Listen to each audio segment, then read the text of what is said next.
damos la bienvenida a Natalia Pérez al escenario de WITS Córdoba. Presentamos su charla Transparencia algorítmica y privacidad en la época del ChatGPT y la inteligencia artificial.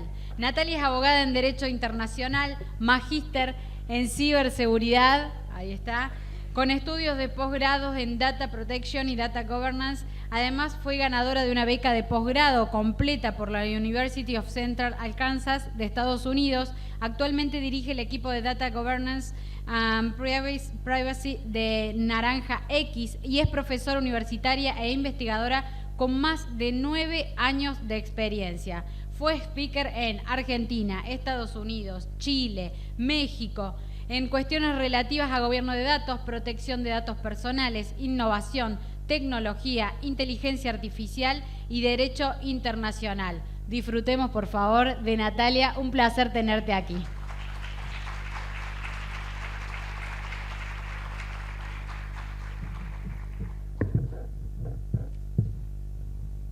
Hola, buenos días a todos y a todas. Es un placer, un gusto estar acá. Quiero agradecer antes que todo a Ahmed por la invitación y el trato en todo momento, así que realmente muy contenta de estar hoy acá.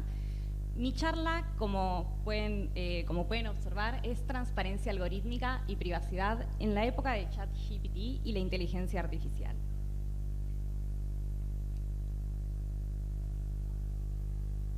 Bueno, si bien ya me presentaron, como comenzaron mencionando, actualmente estoy desde hace 1 año y medio liderando el equipo de Data Governance and Privacy en Naranja X. También mi formación de base es que soy abogada, me recibí ya hace más de 10 años con orientación en Derecho Internacional, pero cuando estaba finalizando la carrera entré en crisis, porque por lo que yo había iniciado la carrera ya no era lo que me motivaba para seguirla. Entonces, mientras estaba viendo cómo iba a continuar mi futuro académico, profesional, es que me postulé una beca, que fue la beca que gané, y tuve la posibilidad de escuchar a tomadores de decisiones de grandes empresas internacionales como Walmart, Fox International, donde comentaron cómo tomaban las decisiones en base a datos, cómo las decisiones empresariales eran tomadas en base a evidencia, cómo decidían, por ejemplo en el caso de Fox International, cuál iba a ser el programa que iba en el prime time, cuál debería ser retirado de la programación, y todo eso en base a datos. Y eso me cambió, fue un antes y un después, porque dije, quiero seguir este camino, quiero seguir estudiando esto, y bueno, y a mi regreso a la Argentina fue lo que continué desde entonces. Y también algo por lo que abogo desde hace casi 10 años es en el activismo, en acortar la brecha entre derecho y tecnología. Creo que es una brecha que está muy marcada y donde hay que ir acortándola de la parte de las dos disciplinas, así que eso es algo también por lo que siempre desde la parte académica estoy fomentando. Y bueno, hoy va a ser un acercamiento entre estos dos mundos. Voy a comenzar con un disparador que me permite introducir al tema que les voy a exponer. ¿Cuál es el tiempo que tomó a cada producto que vamos a ver alcanzar 50 millones de users? Es decir, que 50 millones de personas sean usuarias de esos productos. El avión tardó casi 70 años. El automóvil, poco más de 60 en alcanzar 50 millones de usuarios y usuarias. La electricidad, que la electricidad fue un fenómeno, una aparición que impactó en diversas industrias, medio siglo tardó. Y con el avance también tecnológico, bueno, puede fallar.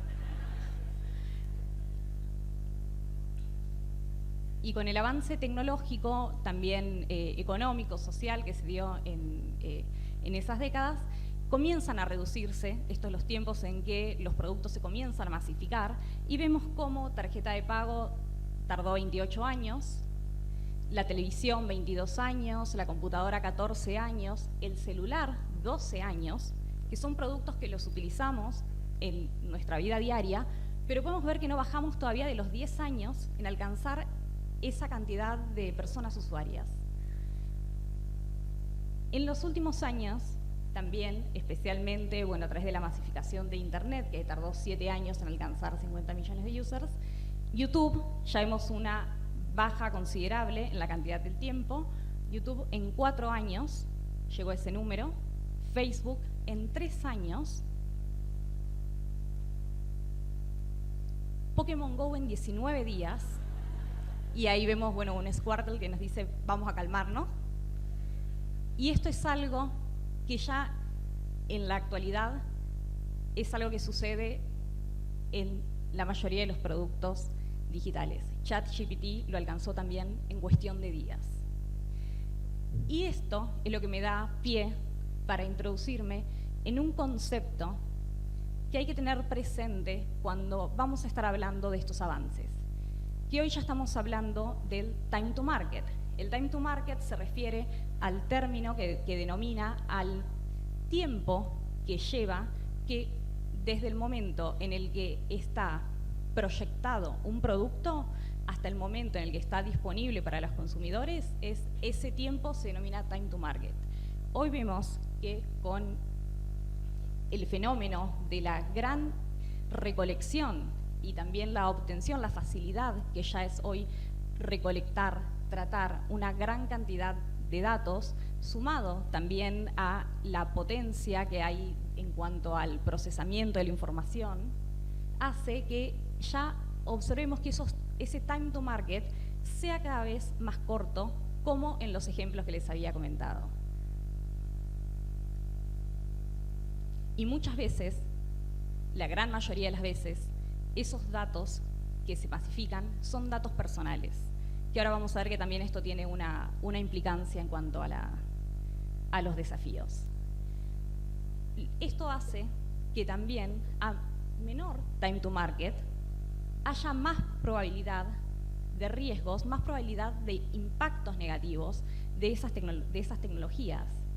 Y hoy parece que ya todo tiene que tener inteligencia artificial, hay que aplicar la inteligencia artificial a todo, por lo que también el desarrollo y el despliegue de las tecnologías basadas en inteligencia artificial últimamente se encuentra en aumento, y en esto también la masividad de acceso por parte de la población.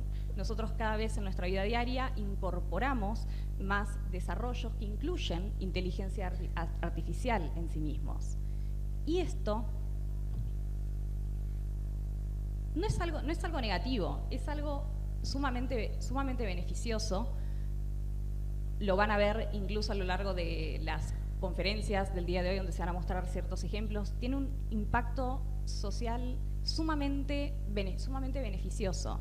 Algunos de los usos que se puede dar es, por ejemplo, en el tema de transporte, la predicción para la reducción de los tiempos de transporte, la mejora de lo que es el desarrollo de, por ejemplo, vehículos autónomos, la mejora de la seguridad vial. Lo vemos también en el campo de la salud, donde cada vez se aplica inteligencia artificial para la predicción certera y temprana de enfermedades, también para el fomento de la investigación, y donde también, acá solamente estoy mencionando unos ejemplos, la inteligencia artificial generativa, que nos está permitiendo obtener asistencia, generar contenido, donde encontramos al famoso ChatGPT. Obviamente esto, así como tiene también un impacto social beneficioso, no tenemos que descuidar los riesgos, porque estos desarrollos heredan los sesgos, todos los prejuicios de aquellos humanos que lo desarrollan. Entonces, esto es algo que lo vamos a ver presente y que también es algo que tenemos que comenzar a desmitificar. El pensar que la inteligencia artificial es neutral, sino que viene con ciertos conceptos precargados. Y este es uno de los ejemplos. Esta es una noticia que la habrán visto recientemente en los medios, donde un estudio de la Universidad de Stanford, en conjunto con la Universidad de Massachusetts, demostró cómo los algoritmos de recomendación de Instagram estaban promoviendo la pedofilia. Instagram, que es la red social que seguramente todos y todas estemos utilizando hoy, de la forma en la que funcionaba era que permitía el agrupamiento a través de hashtags o a través de ciertos iconos, a través de las búsquedas, de temas nichos. Entonces fomentaba que entre quienes buscaban a través de, por ejemplo, un hashtag, realizaban estas consultas nicho, seguía incrementando la interacción entre esos usuarios. Esto lo que provocaba era que aquellas personas que utilizaban la red social con esta finalidad cada vez obtengan mayores sugerencias, estén más en contacto, y no solo eso, sino que también Instagram lo había detectado porque al tener contacto con este contenido indicaba que era un contenido violento, un contenido probablemente ilícito, y en vez de restringirlo, daba la opción al usuario de si igualmente quería acceder a él. Entonces, este tipo de riesgos son a los que estamos hoy expuestos con la inteligencia artificial. ¿Y qué sucede con ChatGPT? ¿Qué es ChatGPT? Bueno, qué mejor que preguntárselo al mismo ChatGPT qué es. Y lo que responde es que es un sistema de generación de texto basado en inteligencia artificial para generar respuestas basadas en un contexto proporcionado. Puede responder preguntas, puede mantener conversaciones y ofrecer asistencia en una amplia y limitada gama de temas. También puede comprender, generar texto y se adapta a las necesidades del usuario.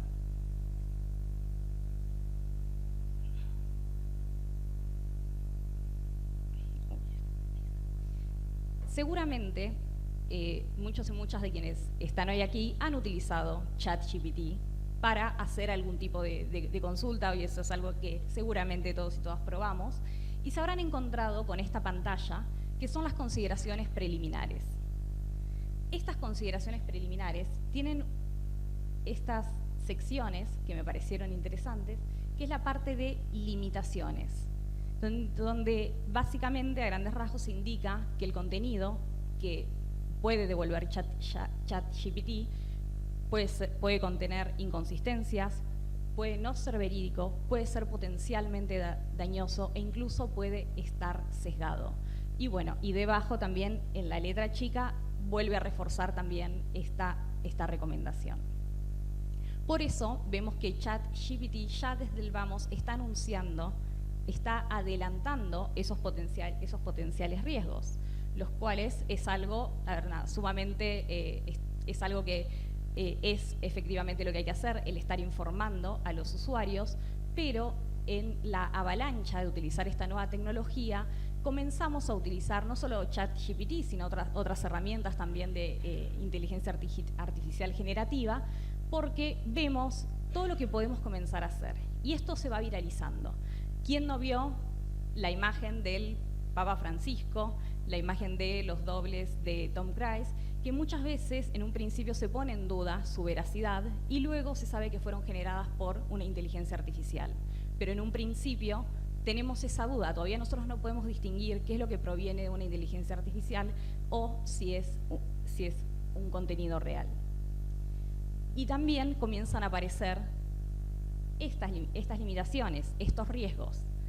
Por ejemplo, también había sido generada una imagen sexualizada de Rosalía, que ella salió a repudiarlo, y ahí vemos cómo algo que comienza siendo gracioso, en una cuestión de segundos puede ponerse del lado contrario, porque hay altos riesgos. Esa inteligencia artificial a través de la cual se generó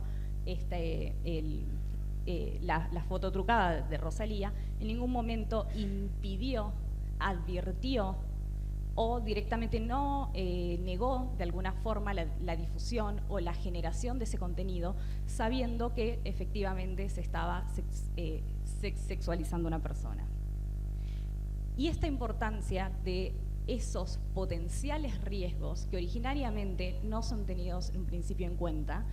Fue incluso tema de las Naciones Unidas en el Consejo Económico y Social, específicamente en marzo recientemente, donde en la Comisión del Estatus Social y Jurídico de la Mujer estuvo centrado especialmente en los inconvenientes de la era digital. Esto ya se está debatiendo en foros internacionales. Y de este informe me quise quedar con estos párrafos porque me pareció interesante, porque se reconoce que el uso de la inteligencia artificial tiene el potencial de transformar. Puede transformar la prestación de servicios públicos, las sociedades, los sectores económicos, el mundo del trabajo, la inclusión de mujeres, niñas y diversidades. Puede mejorar los derechos humanos, puede mejorar también la situación del desarrollo sostenible. Pero también, fácilmente, puede contribuir a grandes retrocesos en esos campos. Puede causar grandes impactos negativos. Entonces, esto es lo que tenemos que tener presente siempre cuando hablamos de inteligencia artificial. Esa facilidad con la que podemos obtener un beneficio, pero también podemos obtener un gran retroceso.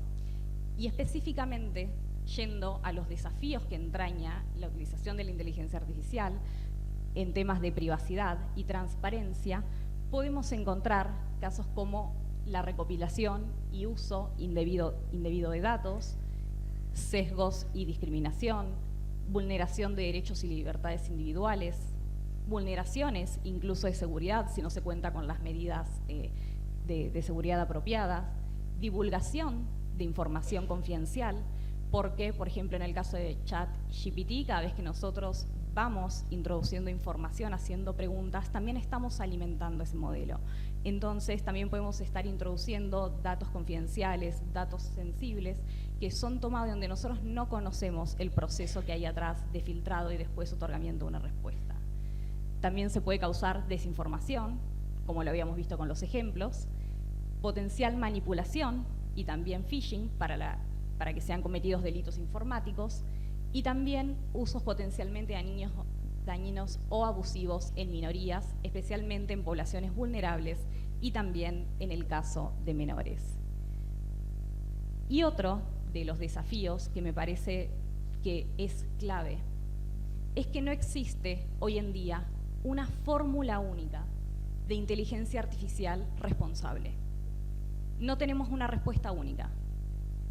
Hay guías, hay recomendaciones emitidas por organismos internacionales, por empresas, por la sociedad civil, pero son eso, quedan en meras guías, en meras sugerencias, tienen lo que se denomina un carácter de soft law, de derecho blando, no son obligatorias.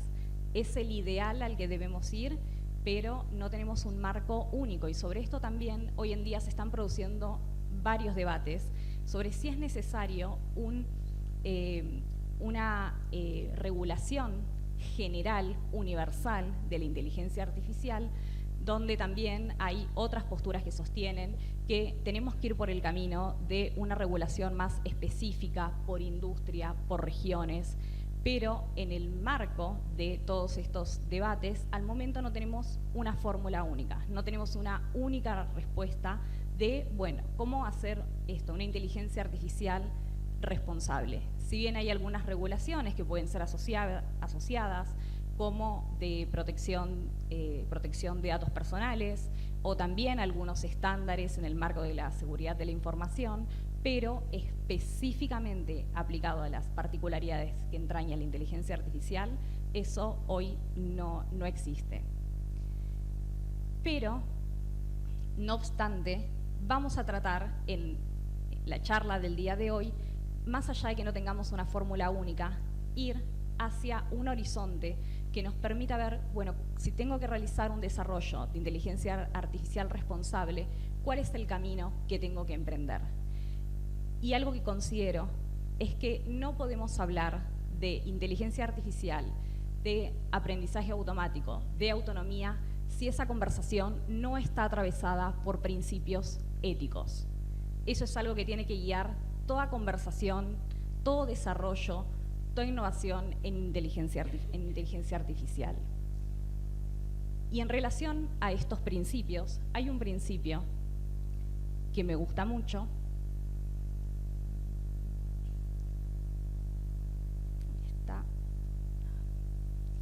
que es el principio de la privacidad desde el diseño y por defecto. Este es un principio que se encuentra en el famoso GDPR, el Reglamento General de Protección de Datos de la Unión Europea, y que después también fue tomado y replicado en las legislaciones más modernas. Hoy es uno de los principios de base que se ponen en materia de tratamiento de datos, y para mí es un principio fundacional. Este principio lo que busca es incorporar la privacidad, la mirada desde el diseño, desde las etapas tempranas de todo desarrollo de producto, de sistema o de servicios. Es un enfoque proactivo, es decir, busca anticiparse al desarrollo, no llegar después. Por eso vamos a decir que es preventivo, que no es correctivo. No busca que la privacidad se asiente como una capa más de ese producto, sino que tiene que ser una parte intrínseca y tiene que estar desde el momento de la proyección. También la privacidad tiene que estar centrada en las personas. Eso es lo que obliga al principio. Pensar la privacidad implica necesariamente dar un enfoque centrado en las personas. Y esta privacidad, desde el diseño, no solamente tiene que quedarse en el momento en el que el producto o el servicio se comienza a delinear, se comienza a construir, sino que tiene que abarcar todo el ciclo de vida. Y esto se aplica igualmente a un proyecto de inteligencia artificial. Desde el momento que se comienza a pensar, desde el momento de la recolección de datos, desde el momento en el que se está desarrollando y hasta que ya lo tenemos productivo, y una vez que ya está en marcha, no debe terminar. Ese enfoque tiene que estar presente en todo el ciclo de vida. Y además, algo que a mí me parece interesante es que no solamente esta privacidad desde el diseño y por defecto tiene que estar al momento de desarrollar un nuevo producto, sino que también tiene que ser un valor organizacional, porque tiene que ser la forma en la que las organizaciones, sean públicas, privadas, sociedad civil, etcétera, tienen que tomarlo para asentarlo, tiene que ser un horizonte en la toma de las decisiones. Y entonces tiene que estar presente en todas las decisiones corporativas, empresariales, las decisiones también del Estado, por ejemplo.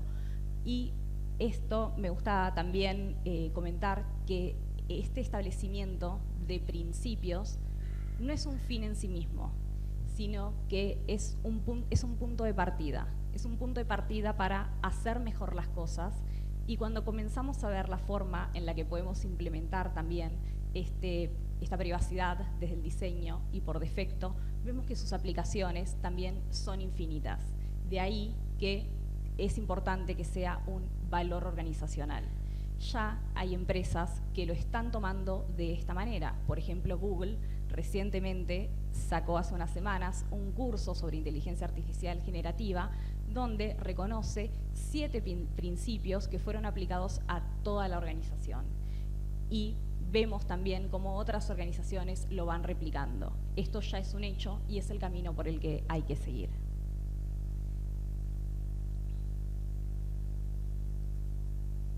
Además, en aspectos de transparencia, uno de los puntos que me parece central es desmitificar la confianza ciega que existe respecto de la inteligencia artificial.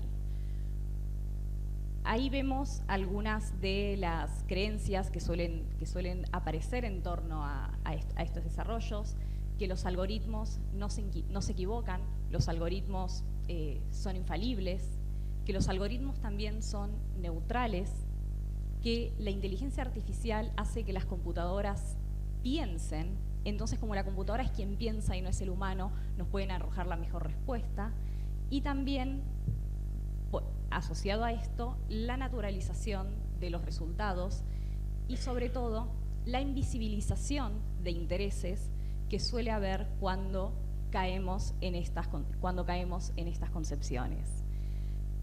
Y esto me parece interesante porque si nosotros bajamos el ejemplo a nuestra vida cotidiana, imaginemos que estamos caminando por la calle y que viene una persona que no conocemos y nos pregunta, nos pide, sin más, que le demos nuestro número de trámite del DNI con nuestro número de CUID.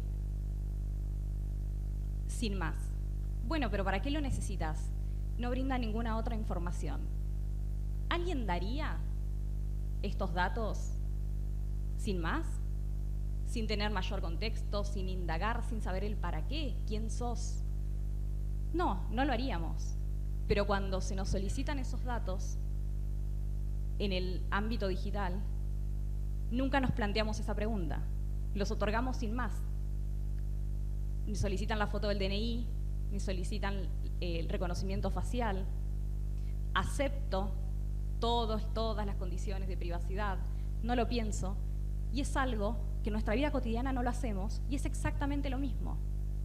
Y ahí viene un gran sesgo que tenemos, porque confiamos que del otro lado está controlado, está protegido, porque del otro lado están cuidando nuestra privacidad, porque confiamos en esto, en que el no ver quiénes están atrás nos hace, pensar que están haciendo bien las cosas, que en la vida real nosotros en ningún caso daríamos los datos con tanta facilidad.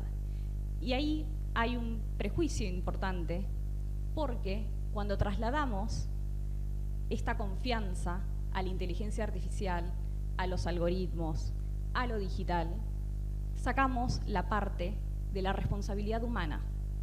Y esto hay que tenerlo siempre presente, que atrás de todo desarrollo hay intervención humana. Y esa intervención humana viene con sesgos, viene con prejuicios, con preconcepciones, y sobre todo nosotros desconocemos, en la gran mayoría de los casos, cómo es el proceso por el que se origina una respuesta, por ejemplo, en ChatGPT. Nosotros desconocemos cómo es todo ese mecanismo por el cual se obtiene un output. Pero sin ningún problema comenzamos a introducir información, haciendo preguntas, colocando datos de personas. ¿Conoces a tal? ¿Me conoces? A ver qué información tenés de mí. Y cada vez estamos alimentando más el modelo. Repito, como dije al principio, no se trata de divulgar miedo, sino de que seamos conscientes, de que tengamos también estas previsiones y, sobre todo, que no confiemos ciegamente en estos desarrollos.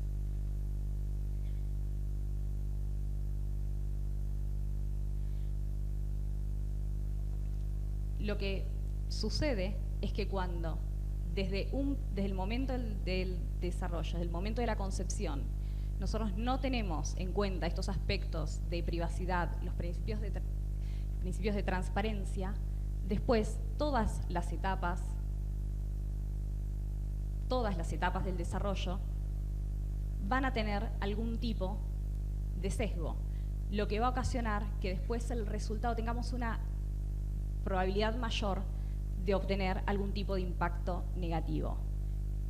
En cambio, cuando desde el comienzo hacemos las cosas con estas previsiones, por eso es que ahí aparecen los colores, la posibilidad de que tengamos sesgos en el resultado final va disminuyendo. Y ahora, de lo que les voy a hablar, es de dos mecanismos para que tengamos el último resultado, es decir, para promover esta inteligencia artificial segura, responsable. Y estos dos mecanismos, estos dos remedios de los que les voy a hablar, son, uno, antes de avanzar con el desarrollo, que es el famoso PIA, y otro de los remedios es una vez que ya fue puesto en producción, que ya está funcionando, que son las auditorías algorítmicas. Voy a ir por el primero.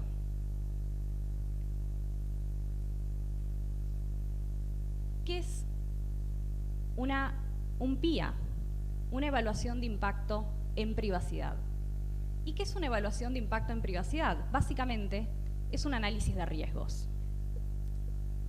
Este análisis de riesgos hoy ya es cada vez más frecuente en las legislaciones actuales, las legislaciones modernas, y se toma como base el artículo 35 del GDPR, el Reglamento de Protección de Datos de Europa, donde se establece que se tiene que llevar adelante una evaluación de impacto respecto de datos personales en los casos que impliquen nuevas tecnologías, si hay probabilidad de impactos negativos, tratamientos altamente riesgosos para los derechos y libertades de las personas, donde también se produzcan tratamientos automatizados como elaboración de perfiles, tratamientos de datos a gran escala, de datos considerados sensibles, es decir, datos que tienen un gran potencial discriminatorio, o donde se realice observación sistemática y a gran escala de zonas públicas, es decir, la famosa videovigilancia. En los últimos 3 casos es obligatorio, en los primeros 2 va a depender del riesgo que implique. Y esta evaluación de impacto es una evaluación que tiene un carácter previo, es decir, se tiene que realizar desde el momento que se está proyectando, desde el momento que se está ideando ese desarrollo. Y si bien el ámbito de aplicación es de este artículo, por ejemplo, es del GDPR, es la misma forma que vamos a encontrar, por ejemplo, en la legislación de Brasil, que es la más cercana que tenemos, y en otras también más recientes. Incluso el proyecto de ley que actualmente se encuentra en el Congreso para reformar nuestra ley de protección de datos personales contempla también la realización de una evaluación de impacto. Así que es algo a lo que nos tenemos que ir preparando. ¿Cómo funciona? ¿Cómo se realiza una evaluación de impacto? En primer lugar, hay un análisis preliminar. El análisis preliminar consiste en estudiar si corresponde o no, es decir, analizar las casuísticas previas que vimos anteriormente. Si aplica, se hace un análisis de riesgos. Se determina de los riesgos potenciales la probabilidad de ocurrencia sobre el impacto que genera, si es un impacto bajo, medio o alto. De ese análisis, como vemos en los cuadrantes, aquellos resultados que nos den los resultados en verde, en los cuadrantes verdes, en esos casos implica que está ok, que es un riesgo que está controlado, que está mitigado, podemos continuar sin más, de la forma en la que tenemos previsto avanzar. En aquellos en amarillo implica que vamos a tener que vigilarlos, vamos a tener que controlarlos. Ahí hay algo, no podemos asegurar que tengan un impacto negativo, pero por eso hay que mirarlos de cerca. Y en los que están en rojo implica que tenemos que tomar efectivamente un plan de acción. Y ese plan de acción es tomar, por lo general consiste en medidas técnicas y organizativas para afrontar esos riesgos. Que esas medidas pueden ser reducción al máximo del tratamiento de datos personales, es decir, ir hacia el camino de la minimización, porque muchas veces se va a trabajar con datos personales cuando quizás no es necesario. Se puede trabajar con datos pseudo-anonimizados o anonimizados, como es también la segunda medida técnica y organizativa para llevarlo adelante. No es necesario trabajar con datos que sean asociados a una persona identificada e identificable. También brindar transparencia a las funciones y al tratamiento de datos, porque puede suceder que ese desarrollo no tenga claro cómo se va a proceder ante determinadas situaciones que se den en el momento del entrenamiento del algoritmo. También crear y mejorar elementos de seguridad, porque puede ser que el desarrollo en sí, veamos que no tiene riesgos, pero los entornos donde los estoy desarrollando sí los tienen. Entonces también va a haber que contemplar esas medidas asociadas a la seguridad de la información. También implementar registros, puntos de control y también de supervisión algorítmica en los casos que haga falta. Contar con mecanismos de supresión o de eliminación de datos, si es que no se tuviesen, y también, sobre todo, cuál va a ser la información que se va a brindar a los usuarios y a las usuarias. Estas medidas técnicas y organizativas son algunos ejemplos del plan de acción que se puede tomar de esos riesgos que detectamos en el análisis. Obviamente pueden variar y también van a depender mucho del estado de la técnica en ese entonces, ¿sí? No son estáticas, sino que se van adaptando a los riesgos que veamos que son detectados. Y ahora vamos a pasar a lo que es el otro remedio, que son las famosas auditorías algorítmicas. Las auditorías algorítmicas se producen una vez que yo ya avancé con el desarrollo, ya lo tengo productivo, ya está siendo utilizado por los consumidores. ¿Y de qué se tratan? La auditoría va a ser aquel mecanismo que nos va a permitir analizar y mitigar riesgos, nos va a permitir mitigar fallas, sesgos, o que pueden ser que no hayan sido detectados en la evaluación de impacto originaria, o que hayan sido por ahí resultados que no teníamos esperados que efectivamente sucediesen. Entonces, la auditoría nos va a permitir readecuarnos y también plantearnos, bueno, ¿qué hacemos con ese camino no previsto que efectivamente puede ocasionar un daño o ya lo generó?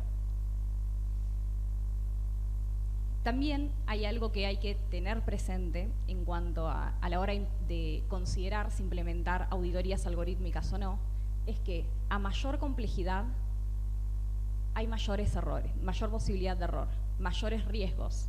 Entonces, en aquellos desarrollos de inteligencia artificial, específicamente inteligencia artificial generativa, es necesario, más mandatorio, contar con estos mecanismos, porque son los mecanismos que van a permitir readecuar rápidamente aquellos errores, aquellos sesgos que sean detectados.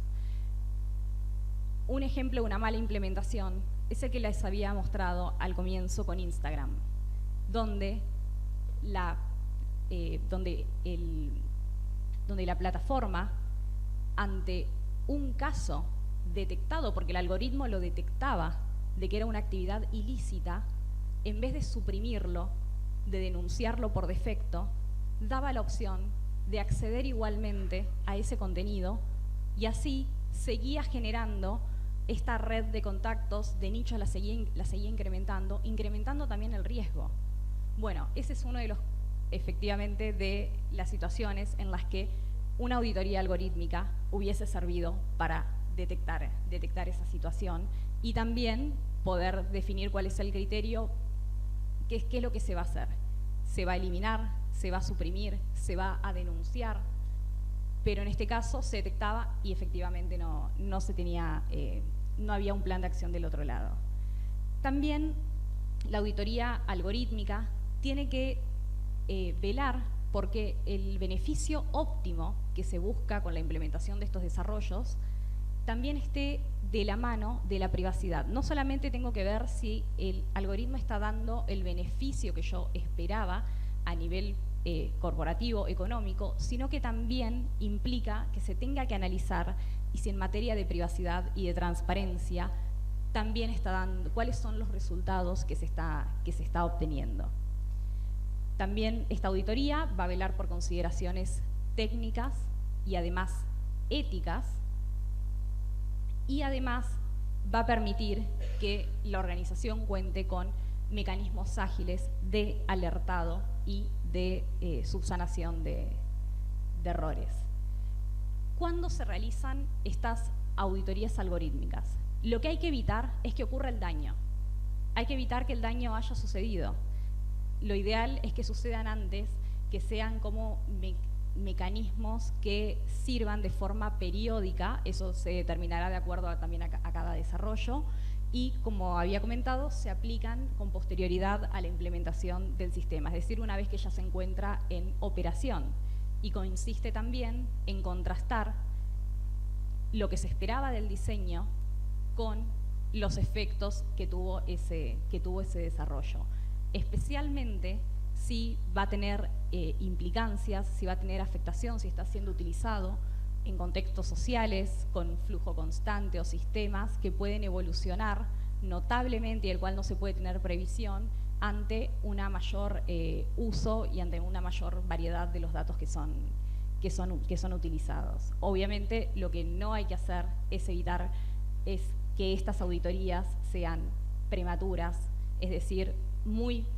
pegadas al lanzamiento, cuando todavía no tenemos datos certeros para analizar el funcionamiento, es decir, este contraste entre el diseño y los efectos. También que sean tardías, que se implementen con mucha posterioridad, o que sean esporádicas, que no tengan una periodicidad determinada. Tienen que ser realizadas, y ahí esta parte es importante, siempre pueden ser desarrolladas por internos como por externos, tiene que ser por alguien que cuente con imparcialidad. Por eso no se sugiere que el mismo equipo que realizó el desarrollo del algoritmo sea el equipo que también lo va a supervisar.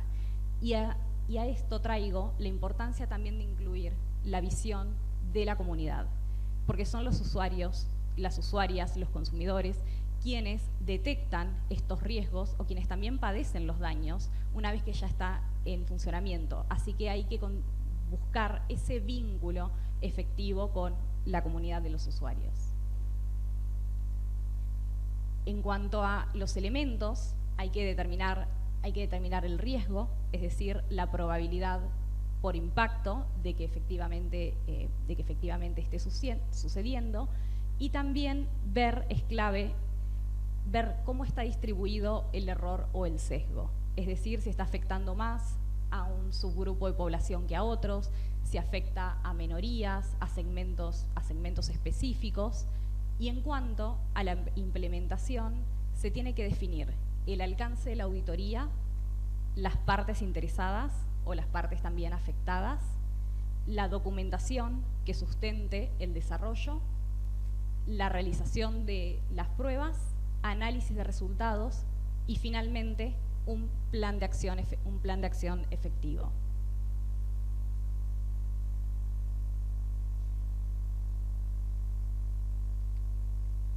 Esto que les acabo de presentar son 2 remedios para contribuir a hacer una inteligencia artificial más responsable. Y cuando se le consulta a ChatGPT por esto, ChatGPT reconoce los desafíos que tiene en los sesgos y que también se está trabajando a través de estas formas, de estos 2 mecanismos que son remedios que están considerando. Efectivamente, ese es el camino por el que hay que ir, son las formas que terminan resultando, como dije, en este contexto en el que no tenemos tampoco reglas tan claras de cómo proceder.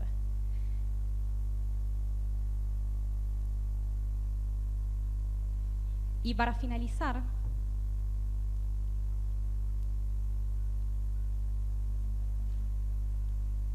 me gustaría terminar con una reflexión que escuché hace unos días, donde había escuchado que decían que la tecnología no es ni buena ni mala, sino que depende de quién la usa. Es decir, esto de plantearnos, bueno, estos avances que estamos viendo y que nos atraviesan, ¿son una manzana podrida? Y bueno, se planteaba esto de que no son ni buenas ni malas, depende cómo se usan. Y yo no estoy de acuerdo con esa posición, porque implica trasladar la responsabilidad a los usuarios, a los consumidores, quienes terminan siendo el eslabón más débil en esta cadena de implementación.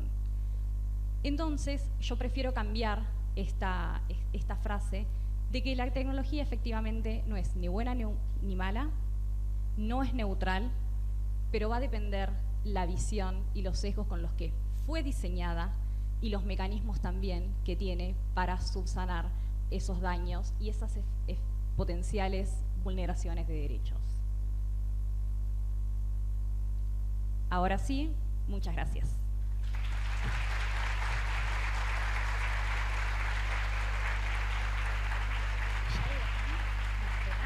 Bueno, muchas gracias, Natalia. Ahí está Laura para entregarle el agradecimiento de MED de WITS 2023, el reconocimiento de haber participado también en esta edición.